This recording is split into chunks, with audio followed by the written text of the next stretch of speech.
Je savais que quelque chose n'allait pas dès que je suis sorti de la voiture et que j'ai vu les déménageurs.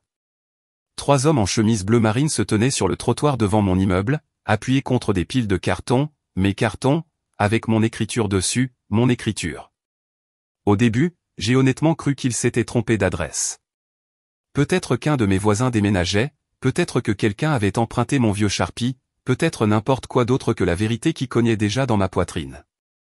Mais ensuite, l'un des déménageurs a levé son presse-papier et a demandé « Vous êtes Eva Coleman ?» Son ton était désinvolte, comme s'il confirmait une livraison de nourriture. Quand j'ai acquiescé, il a prononcé les mots qui m'ont coupé le souffle « On nous a dit de vider votre pentouse, le nouveau propriétaire reçoit les clés cet après-midi. » Je l'ai regardé, figé, les sons de la ville s'étouffant autour de moi. Nouveau propriétaire, mon pentouse? Et c'est à ce moment-là que mon téléphone a vibré avec un message de ma mère qui a embrouillé ma vision pendant un instant. Ne fais pas de scène, c'est fait, nous avons aidé ta sœur à arrêter d'agir comme si tu étais la seule qui comptait, tu peux te débrouiller pour savoir où rester ce soir. Puis une autre bulle est apparue, bienvenue dans le monde réel, la sans-abri. Je n'aurais jamais cru que la cruauté pouvait être tapée avec autant de désinvolture, mais il ne savait pas quelque chose que même moi je n'avais pas encore dit à voix haute. Le pentouse qu'il venait de vendre n'était pas ce qu'il pensait, et au moment où il le découvrirait, tout exploserait. Je me tenais là sur le trottoir avec les déménageurs qui attendaient, les gens qui passaient, le soleil qui tapait sur ma nuque, ma valise toujours à mes pieds depuis mon retour de l'aéroport. Hawaï me semblait soudainement être une vie différente, mon bronzage de vacances ne correspondait pas à la tempête qui se préparait dans ma poitrine. J'ai dégluti difficilement, je me suis forcé à respirer, puis j'ai dit doucement, pourriez-vous juste me donner 1 minute? Le déménageur a acquiescé. Prenez votre temps, c'est dur, hein? S'il savait seulement.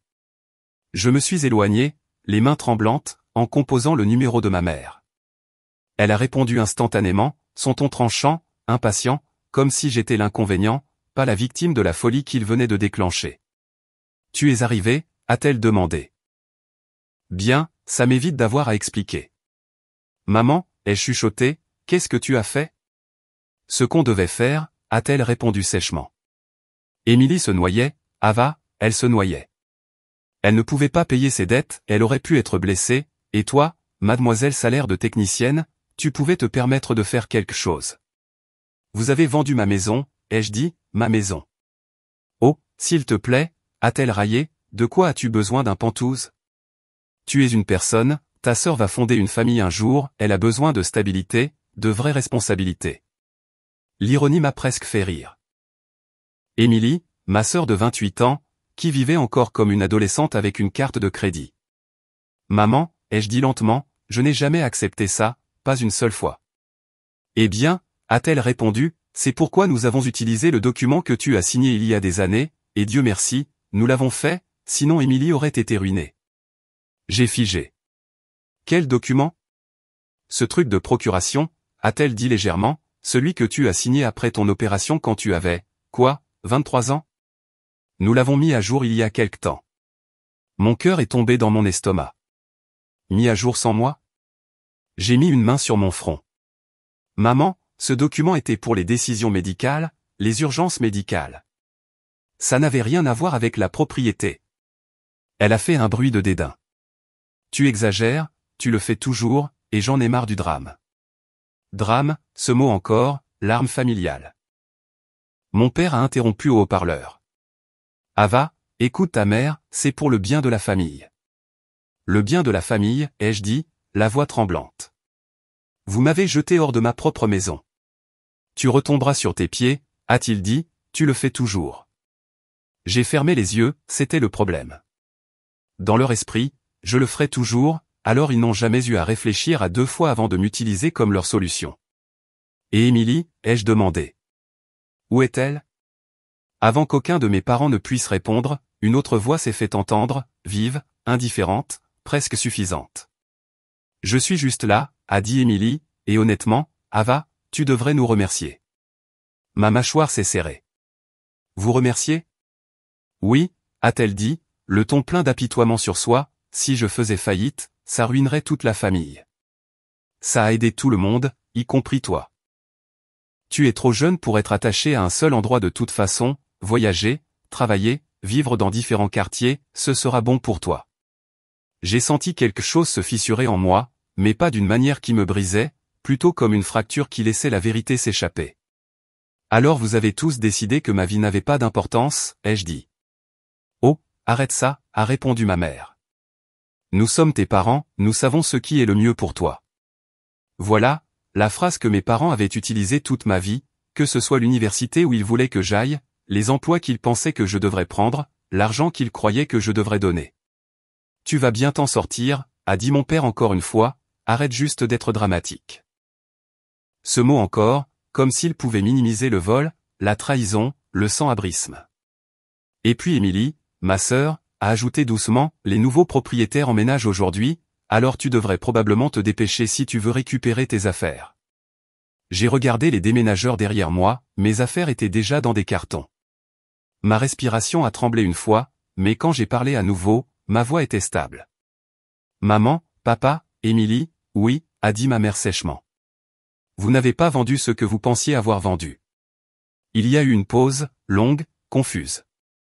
Mon père a raillé, qu'est-ce que ça veut dire? Mais je n'allais pas le leur dire, pas encore, pas pendant que je me tenais dans la rue avec 3 déménageurs qui me regardaient. Vous allez tous le découvrir assez tôt, ai-je dit. Découvrir quoi? A demandé Émilie. Ah va, dis-le. Non, ai-je répondu, pas aujourd'hui. J'ai mis fin à l'appel avant qu'il ne puisse dire un autre mot. Je suis resté immobile pendant un moment, les sons de la rue m'envahissant, mon cœur battant dans un rythme que je ne reconnaissais pas, colère, clarté, trahison, pouvoir. Finalement, je suis retourné vers les déménageurs.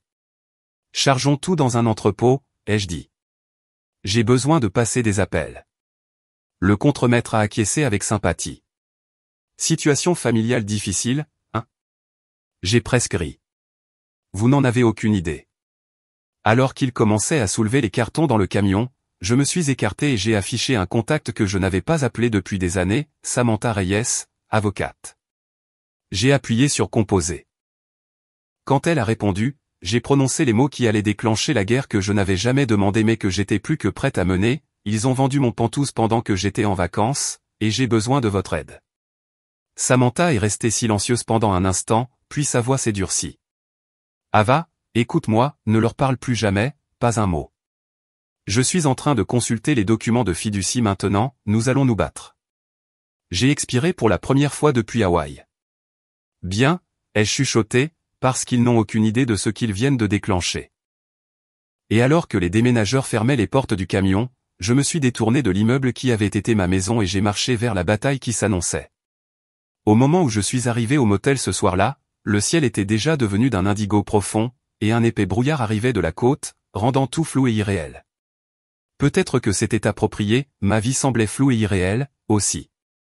J'ai laissé la porte claquer derrière moi, je l'ai verrouillée 2 fois et je me suis appuyé contre le mur jusqu'à ce que mon rythme cardiaque se stabilise quelque part plus près de la normale. La chambre sentait légèrement l'eau de javel et l'ancien désodorisant, mon pantouse sentait les bougies au jasmin et la brise marine. Je me suis assise sur le bord du lit raide, fixant le papier peint qui se décollait comme s'il pouvait expliquer comment tout ce que j'avais construit pouvait disparaître en un après-midi. Ma valise était à moitié dézippée à mes pieds, quelque part à l'intérieur, sous des robes enroulées d'Hawaï, se trouvait la dernière version normale de ma vie. J'ai sorti mon ordinateur portable à la place, j'avais besoin de réponses avant de complètement craquer. Mes mains tremblaient lorsque j'ai tapé le mot de passe du coffre-fort numérique où je gardais tout ce qui était important, numérisation de documents, sauvegarde financière, courriel, les documents de fiducie originaux que Samantha m'avait dit de télécharger il y a des années, juste au cas où. Je n'aurais jamais imaginé que juste au cas où mènerait à ça. Au moment où le dossier s'est ouvert, tout s'est mis au point. Les documents de fiducie étaient juste là, des PDF que je n'avais pas regardés depuis le milieu de la vingtaine. Je les ai ouverts et lus lentement, délibérément, laissant chaque ligne s'enfoncer en moi. Le pantouse était légalement à moi, bénéficiaire, Ava Elise Coleman, droit de successeur non transférable sans l'approbation du bénéficiaire, co-signature requise pour la liquidation, obligatoire. C'était là, en noir et blanc. Peu importe ce que mes parents croyaient, ils n'ont jamais eu le pouvoir de vendre ma maison.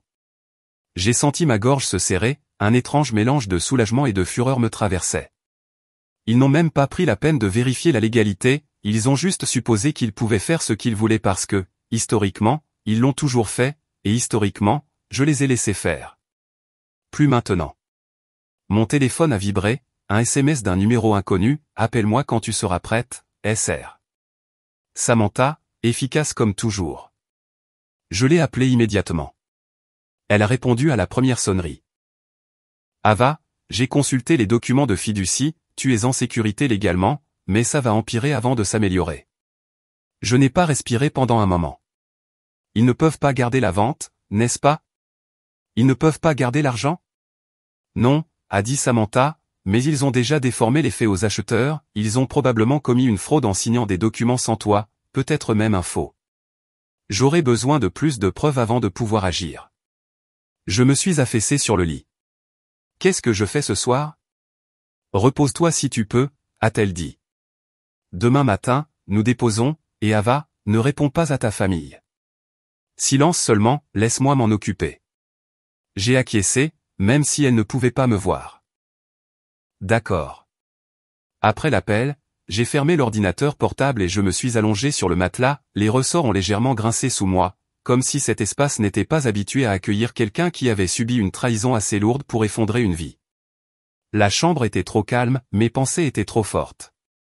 Chaque souvenir de mes parents et d'Émilie me pesait, anniversaire, voyage en voiture, rire dans la cuisine, soirée pyjama entre sœurs. J'essayais sans cesse d'adapter ces souvenirs à ce qu'ils avaient fait, mais ils ne correspondaient pas, ils ne sonnaient même plus vrais. Peut-être que la famille que je pensais avoir n'a jamais existé du tout. Un coup soudain à la porte m'a fait sursauter, 3 coups secs. J'ai figé, personne ne devrait savoir que je suis ici. Un autre coup.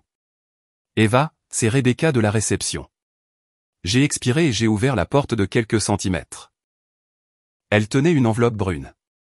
Quelqu'un a déposé ça pour toi. Mon estomac s'est tordu. Qui? Je n'ai pas vu, ils ont juste dit que c'était urgent. Je l'ai remercié et j'ai fermé la porte. Je ne l'ai pas ouverte immédiatement, je l'ai fixée, le poids des scénarios possibles me pesant, des excuses, une menace, un mensonge de dernière minute, ou quelque chose de pire. Je me suis assise sur le lit et j'ai déchiré le seau, à l'intérieur se trouvait une seule feuille de papier.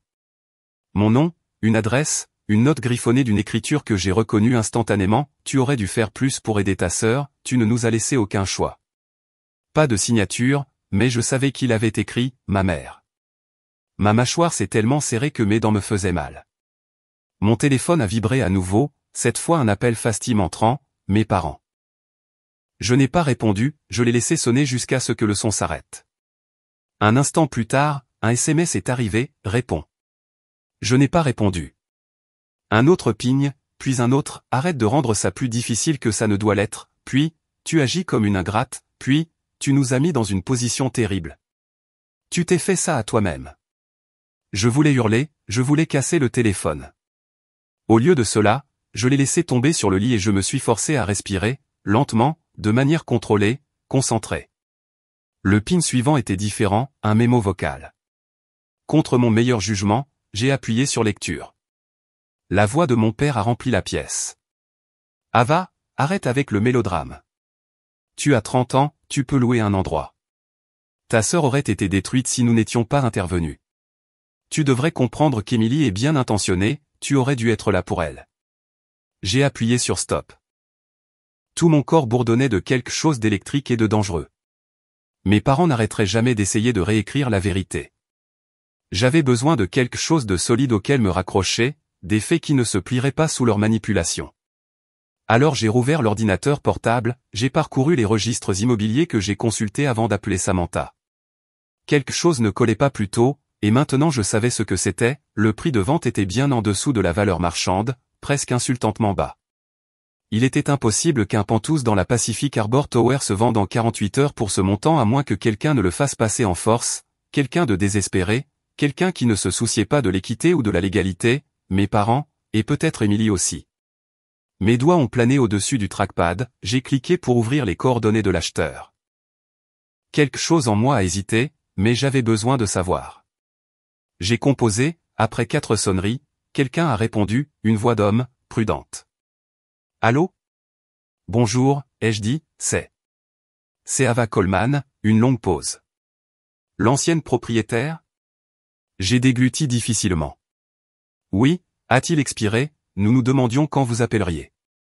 Les poils sur mes bras se sont hérissés. Qu'est-ce que vous voulez dire? Je suis désolé que vous traversiez ça, a-t-il dit doucement, on nous a dit que vous étiez au courant de la vente, que vous aviez tout approuvé. Ma gorge s'est serrée. Je n'étais pas au courant. Il a hésité, puis a dit doucement, nous pensions que quelque chose clochait, vos parents étaient extrêmement insistants, nous n'avons signé que parce que le notaire était présent, et ils ont dit que vous étiez émotionnellement instable et que vous ne pouviez pas être présente. Émotionnellement instable? La phrase a frappé comme une gifle. Avez-vous encore les courriels, ai-je demandé. Oui, a-t-il dit, nous avons tout enregistré. Si vous en avez besoin pour des raisons légales, nous coopérons pleinement. Ma voix tremblait même si j'essayais de la stabiliser. Merci, j'en ai besoin. Nous avons raccroché. La pièce a tourné pendant une seconde. Ils ne m'avaient pas seulement volé, ils avaient sali mon nom, menti sur mon état mental, dit à des inconnus que j'étais instable pour justifier leur vol.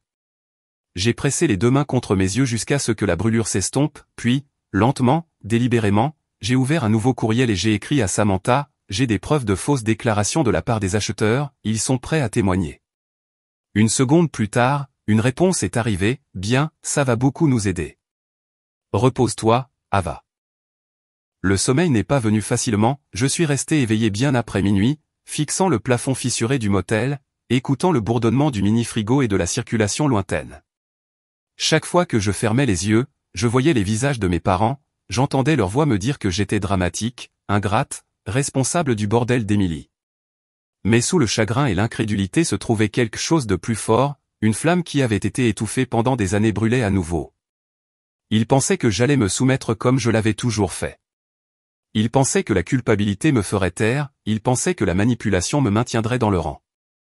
Ils pensaient que j'étais la même fille qui se sacrifiait sans poser de questions. Mais avant même que l'aube ne touche l'horizon, je connaissais déjà la vérité, demain, tout allait changer, et cette fois, ce n'était pas moi qui allais m'effondrer. Le ciel était encore sombre quand je suis entré dans le bureau de Samantha le lendemain matin, une tasse en carton de café de motel tiède serrée dans ma main comme une bouée de sauvetage.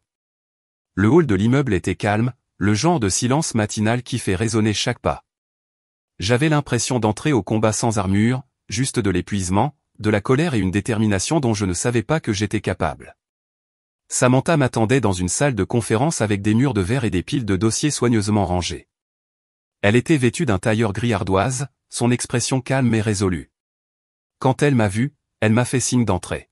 « On dirait que tu as dormi 2 heures, a-t-elle dit. « J'ai dormi 0, ai-je répondu. Elle a acquiescé une fois. « Bien, la colère rend les gens honnêtes. Assieds-toi. » J'ai pris place en face d'elle, et elle a fait glisser un classeur devant moi. « Voici tout ce que nous savons jusqu'à présent, a-t-elle dit. Tes parents ont utilisé une procuration restreinte, ils ont falsifié ta signature, ils ont déformé ton état mental, et ils ont précipité la vente parce qu'ils étaient sous pression financière. » J'ai dégluti. « Émilie ?» Les yeux de Samantha se sont légèrement adoucis. « Oui, les acheteurs m'ont transmis les courriels hier soir. Tes parents n'ont pas seulement menti, ils ont créé tout un récit fictif pour justifier leur comportement. » Elle a cliqué sur une télécommande, et l'écran sur le mur s'est allumé avec un document. J'ai cligné des yeux, réalisant que c'était une capture d'écran d'une conversation SMS entre mes parents et l'agent immobilier, défilant, chaque message était pire que le précédent. Elle ne remettra pas en question les papiers, elle voyage toujours, ça ne lui manquera pas, elle est trop émotive pour gérer l'immobilier, elle n'a pas besoin de ce genre de propriété de toute façon. J'ai senti mon estomac se tordre. Ce n'est même pas de la manipulation, elle chuchotait, c'est un assassinat de personnage. Samantha a tapé son stylo contre la table. Ils ont transformé l'idée que tu es dramatique en arme parce que tu leur as permis d'utiliser ce récit pendant des années, ils comptaient dessus. J'ai fixé l'écran. Toutes les fois où ils ont rejeté mes préoccupations, levé les yeux au ciel à mes limites, repoussé leurs erreurs sur moi, ce n'était pas seulement une mauvaise éducation, c'était de la préparation, du conditionnement. Alors, on fait quoi maintenant, ai-je demandé. Maintenant, a dit Samantha, tu vas entendre des choses pour lesquelles tu n'es pas prête. Elle a ouvert un autre dossier. Ta sœur doit beaucoup plus que tu ne le sais. Mon pouce est accéléré. Combien? Samantha a hésité pour la première fois. Nous sommes encore en train de vérifier, mais le nombre préliminaire que j'ai est troublant. Je me suis préparé. Dis-le. 70 000, principalement des jeux d'argent, quelques prêts prédateurs. Je l'ai regardé, sans cligner des yeux. 70 000 et ça augmente, a-t-elle ajouté. Elle est endettée depuis près d'1 an, tes parents ont essayé de la couvrir sans te le dire, ils ont refinancé leur maison, ils ont épuisé leurs économies, puis ils ont paniqué, et tu étais leur solution. La pièce semblait plus petite maintenant, l'air plus lourd. Je ne savais pas ce qui faisait le plus mal, la trahison ou la réalisation qu'ils étaient en train de couler longtemps avant que je ne mette les pieds à Hawaï. J'aurais aidé, ai-je dit doucement, s'ils avaient juste demandé. Samantha a acquiescé. Je sais, et c'est exactement pourquoi ils n'ont pas demandé. J'ai froncé les sourcils. Qu'est-ce que tu veux dire? Elle s'est penchée en avant, croisant les mains sur la table. Ils ne voulaient pas d'aide, ils voulaient le contrôle. S'ils t'avaient demandé directement, tu aurais fixé des conditions, des limites, tu aurais dit non à un moment donné. Mais de cette façon, ils pouvaient tout drainer sans jamais t'affronter. Ma poitrine s'est serrée.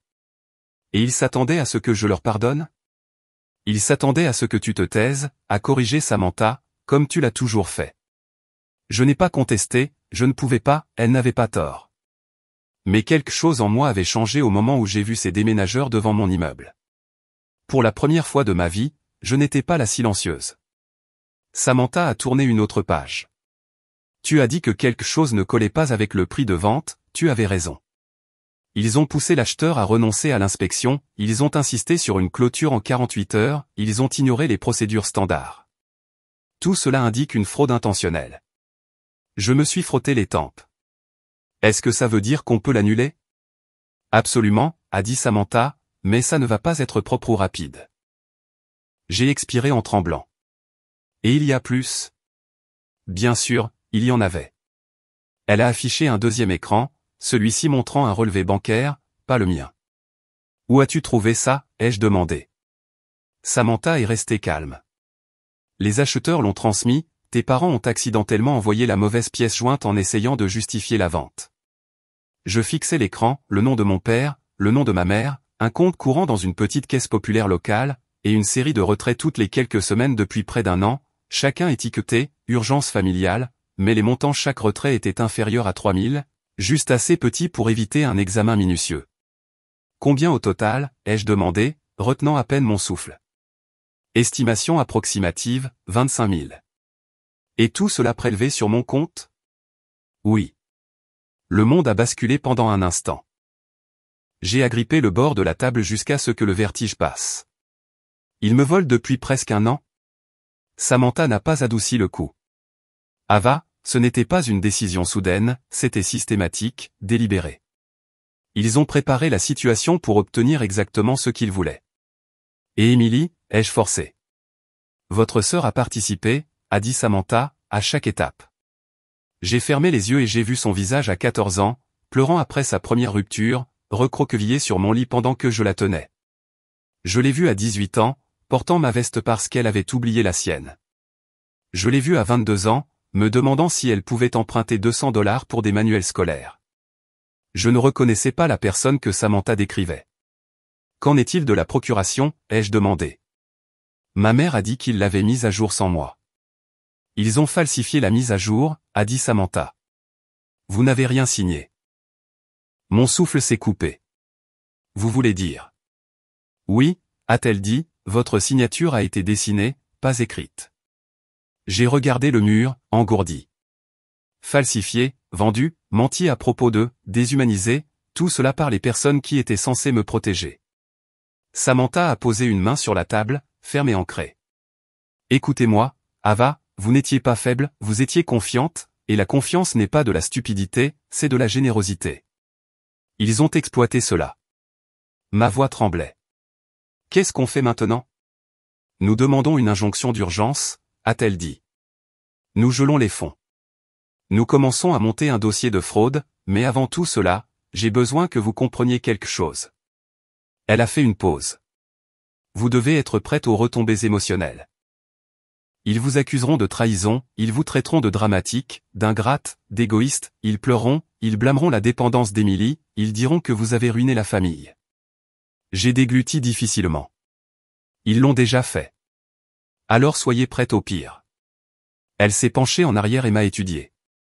Vous devez rester stable, claire, silencieuse, laissez-moi gérer le feu, vous gardez la vérité. J'ai acquiescé lentement. Je peux le faire. Bien, a-t-elle dit, parce qu'une fois que nous aurons déposé cette injonction, il n'y aura plus de retour en arrière. Cela deviendra un document public. Vos parents se sentiront piégés, et les personnes piégées se défendent avec véhémence. J'ai pris une profonde inspiration. Je suis prête. Samantha a fait glisser un stylo sur la table. Alors signez ici, cela me permet de prendre des mesures juridiques complètes en votre nom. Après cela, vos parents ne pourront plus vous contacter directement au sujet de quoi que ce soit lié à l'affaire. Ma main a plané pendant un instant, tremblant, non pas de peur mais de révélation. Pour la première fois de ma vie, je leur tenais tête. J'ai signé. Samantha a ramassé les papiers, passant déjà en mode stratégie complète. Retournez à votre motel, a-t-elle ordonné. Reposez-vous. Demain matin, nous déposons la requête dès la première heure. Mais alors que je me dirigeais vers la porte, mon téléphone a vibré à nouveau, un nouveau message d'Émilie, juste 2 mots, arrête ça. Ma main s'est crispée autour du téléphone. Pas un désolé, pas une erreur, pas un soupçon de remords, un avertissement. J'ai croisé le regard de Samantha. Ça commence, ai-je dit. Elle a acquiescé. Laissez faire. Ce n'est pas vous qui devriez avoir peur. Et alors que je sortais dans le couloir, le poids sur mes épaules n'a pas disparu, mais il s'est déplacé. Pour la première fois, je ne portais pas la honte, je portais la vérité, et la vérité était plus lourde, plus tranchante et plus dangereuse que toute culpabilité qu'ils avaient essayé de me faire porter.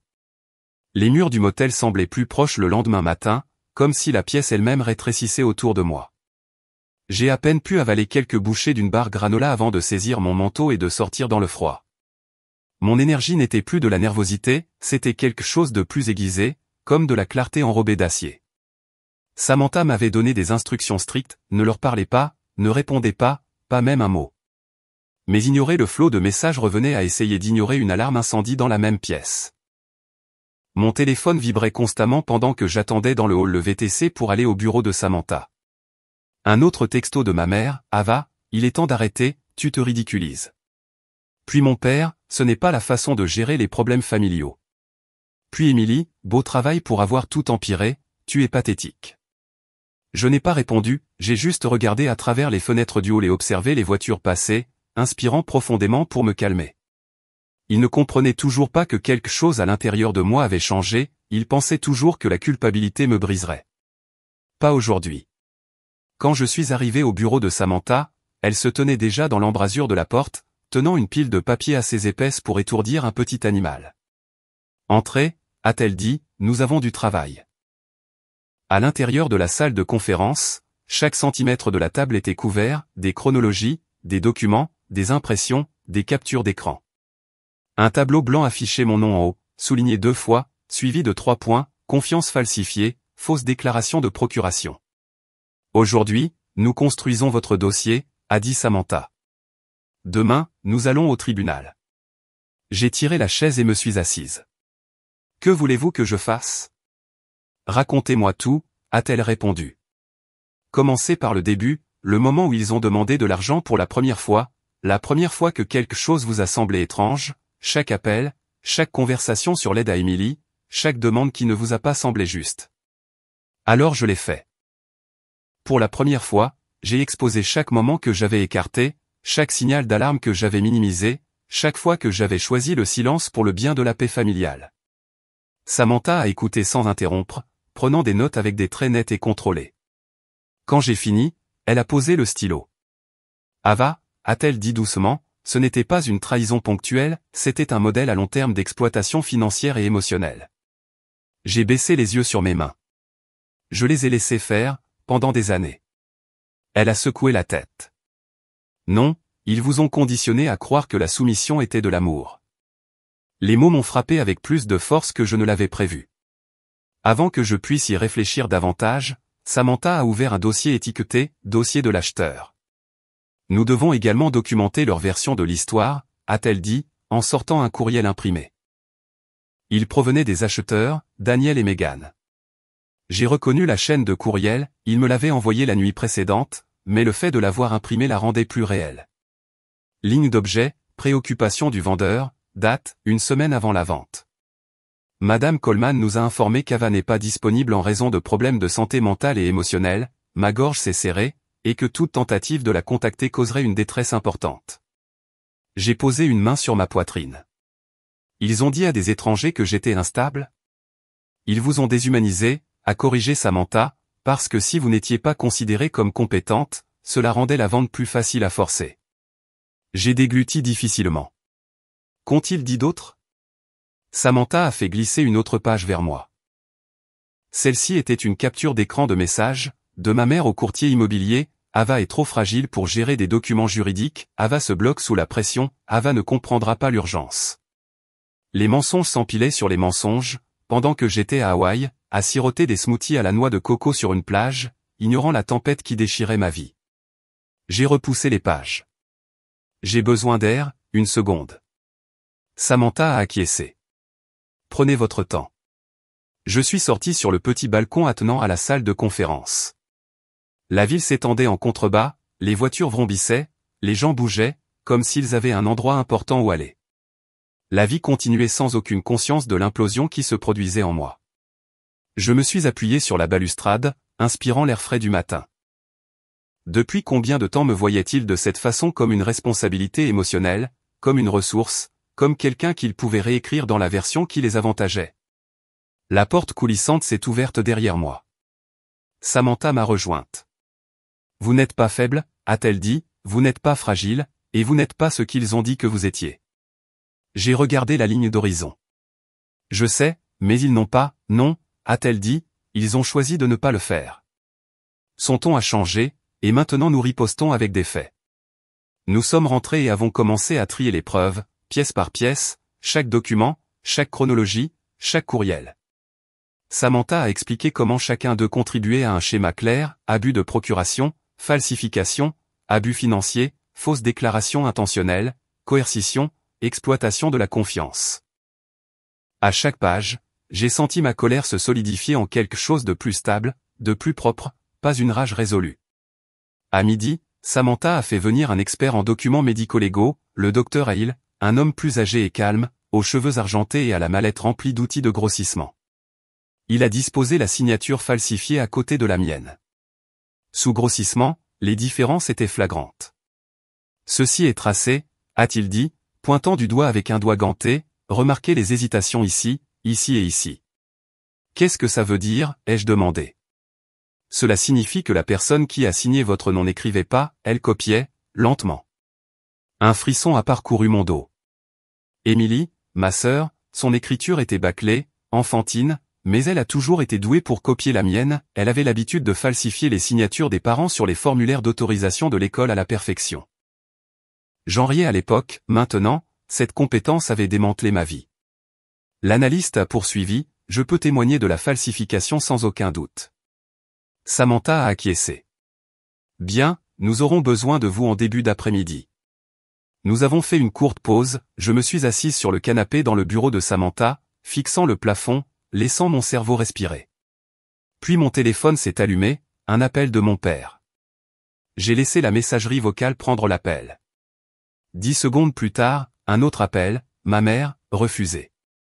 Puis un texto d'Émilie, si tu nous traînes au tribunal, je te jure que tu le regretteras. Mon cœur a battu une fois, fort, mais la peur n'est pas restée cette fois. Je suis retourné dans la salle de conférence et j'ai posé le téléphone sur la table. Samantha l'a regardé et a haussé un sourcil.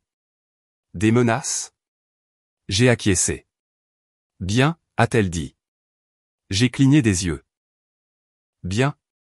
Cela renforce l'angle de l'abus psychologique, a-t-elle dit. Gardez tout. Nous avons continué à travailler jusqu'à ce que le soleil se déplace sur les carreaux du sol. Le tableau blanc s'est rempli de lignes reliant les dates, les noms et les montants en dollars, les mensonges de mes parents n'étaient plus des ombres, c'étaient des faits documentés. À 17 heures, Samantha a remis le capuchon de son marqueur et a reculé. Ceci, a-t-elle dit, en désignant le tableau, est l'histoire dans laquelle vous avez vécu, et demain, nous commençons à la démolir. J'ai expiré lentement.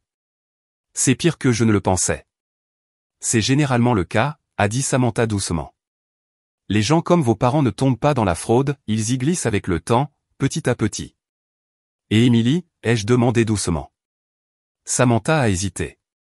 Émilie a fait des choix, beaucoup, aucun d'eux n'était un accident. La vérité s'est abattue sur moi comme un poids. Elle n'était pas une victime impuissante, elle n'était pas une enfant, elle était une femme adulte qui a décidé que ma stabilité était son filet de sécurité, que ma réussite était son droit, que ma maison était jetable, et mes parents ont renforcé chaque étape. Samantha a rassemblé ses dossiers. Retournez au motel, reposez-vous. Demain, c'est l'audience d'injonction d'urgence, soyez ici à 8 heures tapantes. J'ai acquiescé et me suis levé, enfilant mon manteau. Mais alors que j'atteignais la porte, Samantha m'a appelé, Ava, ils vous ont menti, vous faites la bonne chose, ne laissez pas leur tactique de culpabilisation vous convaincre du contraire. J'ai soutenu son regard. Je ne le ferai pas, dehors, l'air du soir me mordait la peau, mais je n'ai pas frissonné. Pour la première fois de ma vie, je m'éloignais d'eux, non seulement physiquement, émotionnellement, psychologiquement, enfin, pleinement.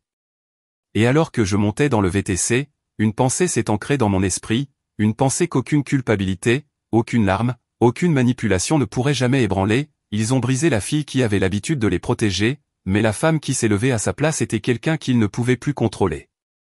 La chambre de motel semblait plus froide que d'habitude quand je suis revenu ce soir-là, mais c'était peut-être juste moi, vidé, étiré, maintenu ensemble par l'obstination et le léger bourdonnement de l'adrénaline.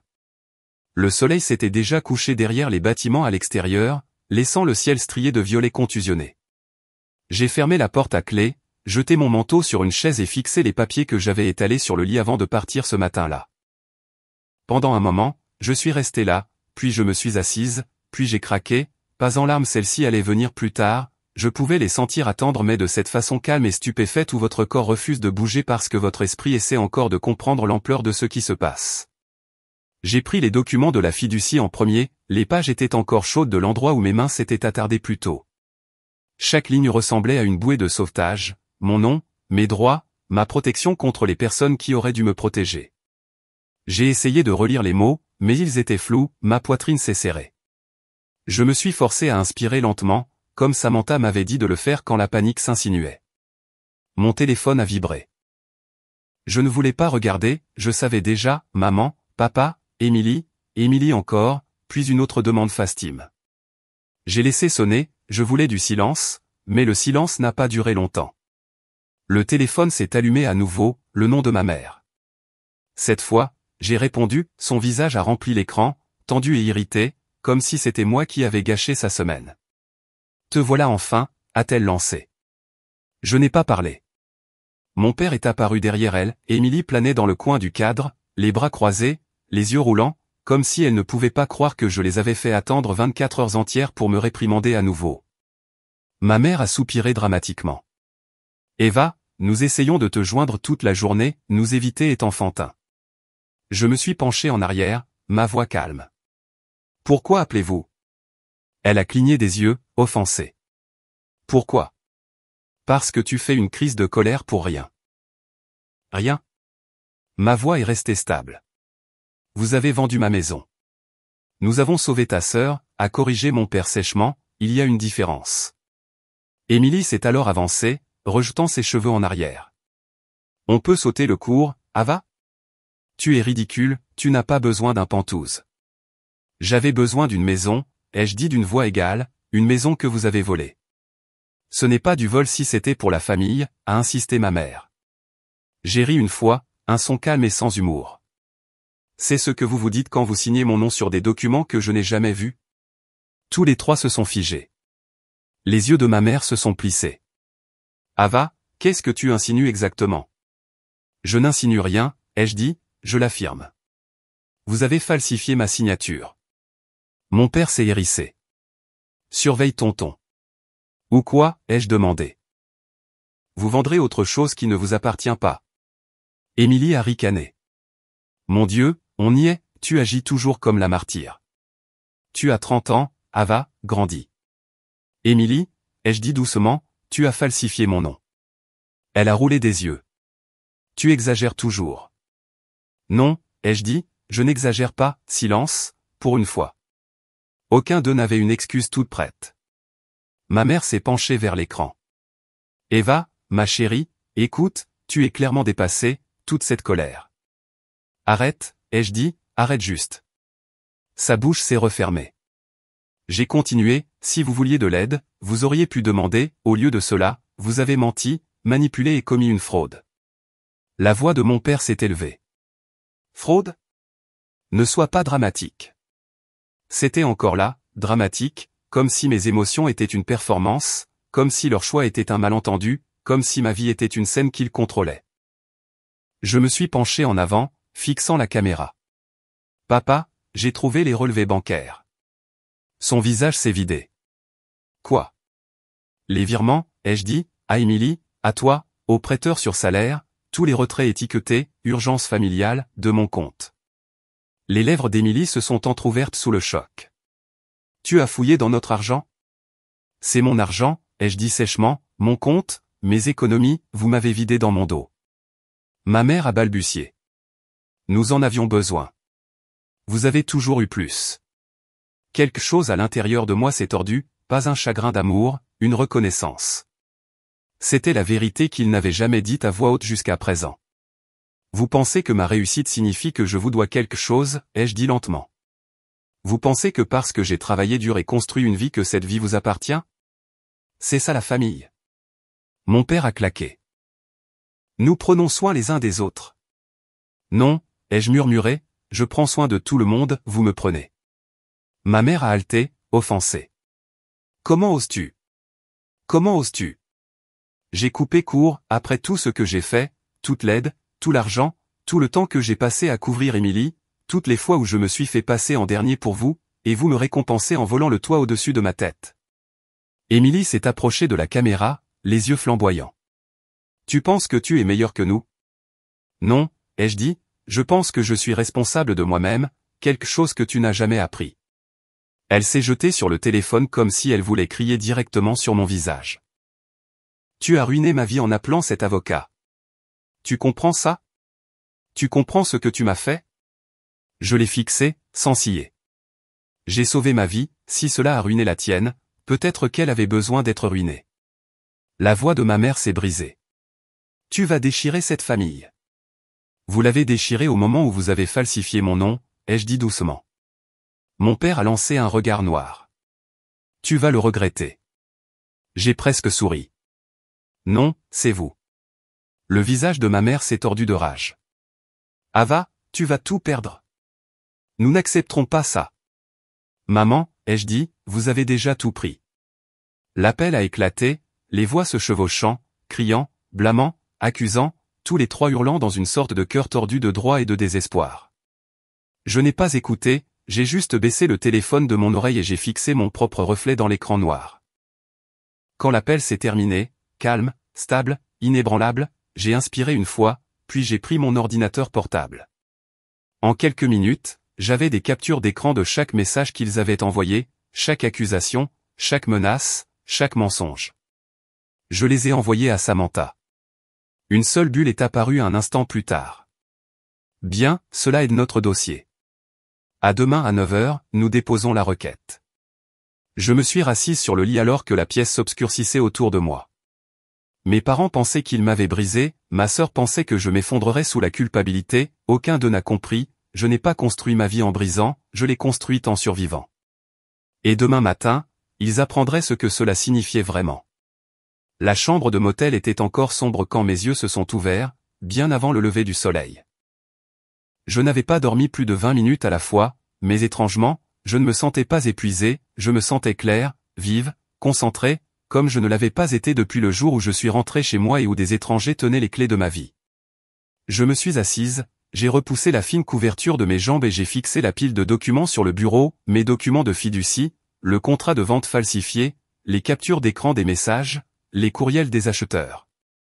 Aujourd'hui, c'était l'audience d'injonction d'urgence, aujourd'hui, c'était la première fois que je les affrontais, indirectement, à l'intérieur d'une salle d'audience. Je me suis levé, j'ai pris une douche, j'ai attaché mes cheveux en une torsade basse et propre, et j'ai mis le blazer bleu marine que j'avais porté pour mon premier entretien d'embauche il y a 13 ans. Le tissu ressemblait à une armure. J'ai imprimé chaque fichier à nouveau, j'ai vérifié chaque page, je les ai glissés dans des dossiers étiquetés. Avant de sortir, je me suis murmuré, stable et silencieuse, s'ils voulaient un combat, ils sont sur le point d'en avoir un. Quelque chose à l'intérieur de moi a changé avec ces mots, pas de la rage, mais de la stratégie, pas de la survie frénétique, mais une détermination calculée. Je n'étais pas une victime entrant au tribunal, j'étais une femme reprenant sa vie en main. À l'extérieur du palais de justice, Samantha attendait, la quarantaine, les cheveux tressés en une tresse élégante, des yeux perçants adoucis par quelque chose de presque maternel. Elle s'est approchée de moi avec une brève étreinte ancrée.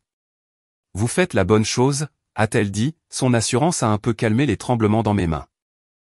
Nous nous sommes assises sur un banc à l'extérieur de la salle d'audience pendant que des greffiers et des avocats passaient. Samantha a ouvert son dossier en cuir.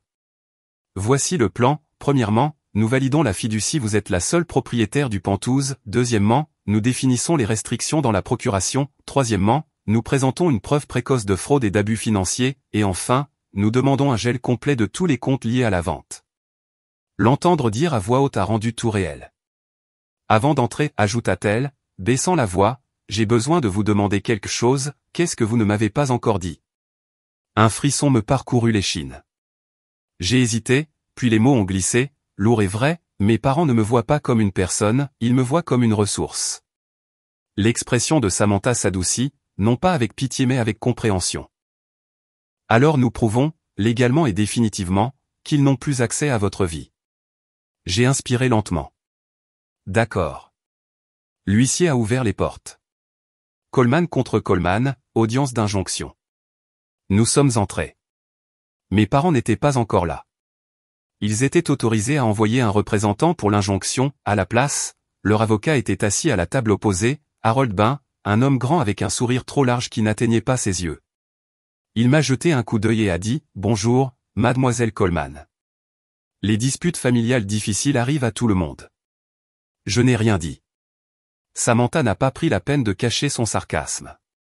Le juge est entré. Juge Rachel Manning, sévère, efficace, le genre de femme qui ne perdait pas de temps et n'acceptait pas de sottises. Nous nous sommes tous levés, puis nous nous sommes assis. Samantha a commencé, « Votre honneur, ma cliente demande une injonction d'urgence en raison de la vente frauduleuse de son Penthouse pendant qu'elle était hors de l'état. Nous avons des documents confirmant que la propriété lui appartient exclusivement en vertu de la Coleman Family Trust. Les défendeurs ont utilisé une procuration restreinte, destinée uniquement aux urgences médicales, pour exécuter une transaction immobilière. La signature sur le contrat montre des signes évidents de contrefaçon, nous avons des courriels prouvant une fausse déclaration aux acheteurs et des registres d'abus financiers remontant à plusieurs mois. Elle a placé chaque dossier sur le banc du juge avec précision. Elle a étudié mon visage. « Qu'est-ce que vous ne m'avez pas encore dit ?» Un frisson me parcourut l'échine. J'ai hésité, puis les mots ont glissé, lourd et vrai, mes parents ne me voient pas comme une personne, ils me voient comme une ressource. Eh bien, la procuration accorde une large discrétion, montrez-moi, dit-elle à nouveau. Son visage pâlit. Il n'y a pas d'explicite. Elle leva une main. Asseyez-vous, monsieur Bain. J'ai senti une étincelle de vengeance s'allumer au fond de ma poitrine. Le juge a tapé avec son stylo. J'ordonne aux deux parties de soumettre des preuves complètes dans les 72 heures, cependant, elle a de nouveau jeté un coup d'œil à mes documents, compte tenu de la gravité des allégations, je suis encline à geler tous les comptes liés à la vente jusqu'à l'audience complète. Bain se redressa brusquement. Votre honneur, cela causera des difficultés importantes. Si vous vous opposez une fois de plus sans motifs légaux, dit-elle d'un ton bas et mortel, je vous condamnerai. Il se rassit. Le juge a continué, audience complète prévue pour vendredi à 9 h du matin. Bang, le marteau est tombé. Samantha a touché mon bras. Allons-y. Nous ne sommes pas retournés au motel, au lieu de cela, nous sommes allés directement à son bureau, où la vraie guerre a commencé. Des papiers remplissaient la table de conférence, un tableau blanc recouvrait un mur, déjà marqué de chronologie. Samantha a présenté deux spécialistes, le Dr Keaton Hale, analyste de documents médico-légaux, aux cheveux argentés, méthodique, et Patrice Wynne, enquêteur financier, avec un calme, une attitude tranchante. Le Dr Keaton a commencé avec la signature falsifiée, il a affiché des images agrandies sur un grand écran. Remarquez les points de pression, dit-il, ils sont faux. L'espacement est incohérent, la boucle dans un Coleman est complètement différente. Il a zoomé davantage. Ces micro-tremblements, a-t-il continué, cela indique que quelqu'un a dessiné la signature lentement, soigneusement. Votre signature réelle est fluide. Mon estomac s'est tordu. Émilie avait l'habitude de copier ma signature sur les notes de l'école, la pensée a fait monter la bile dans ma gorge. Je peux témoigner de cela, a dit le docteur Keaton. C'est une contrefaçon classique. Ensuite, Patrice a ouvert son ordinateur portable. Nous avons examiné 10 mois de transactions, de petits retraits de moins de $300 chacun, effectués à plusieurs reprises. Certains ont eu lieu les jours où vous étiez hors de la ville, mademoiselle Coleman. Elle a mis en évidence des lignes. Transfert étiqueté remboursement familial, d'autres marqués règlement de prêt personnel et point.